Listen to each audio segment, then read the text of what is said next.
রমজান মাস কোনো স্মার্টফোন ব্যবহার করবেন না, নেট কানেকশনের সাথে সংযুক্ত থাকবেন না। যাদের নেটেই কাজ, নির্দিষ্ট সময় কাজের সময় করবেন, এরপরে টোটালি বন্ধ করে দিবেন। বাসার রাউটার বন্ধ করে দিবেন, নির্দিষ্ট সময় চালিয়ে বাকি সময় বন্ধ করে রাখবেন। ডিসিশন নেন, দেখবেন আপনার রমাদানের অন্য 10টা 20টা প্রস্তুতির চাইতে এই একটা প্রস্তুতি আপনার রমাদানকে অনেক বেশি অর্থবহ করে দেবে ইনশাআল্লাহ। দ্বিতীয়ত, রমাদান মাসে আনহেলদি, অস্বাস্থ্যকর এবং আমাদের জন্য ক্ষতিকর এবং অপ্রয়োজনীয় অতিরিক্ত খাবার গ্রহণ করা থেকে রমজানে বিরত থাকে।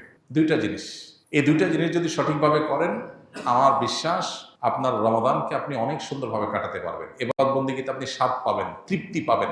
অতিরিক্ত খাদ্য গ্রহণ, অস্বাস্থ্যকর খাদ্য গ্রহণ না করে পরিমিত ভালো খাবার গ্রহণ করেন, স্বাস্থ্য ভালো থাকবে, ভেতর থেকে শক্তি পাবেন। আর খাবার যখন এলোমেলো হবে, ওইটা মানুষের আধ্যাত্মিক শক্তিকে ধ্বংস করে দিবে। এবং তার সাথে মোবাইল ফোনের নিয়ন্ত্রণ, এই দুইটা জিনিস ডিসিশন নেন এবং আপনি লিখে রাখেন, ইনশাআল্লাহ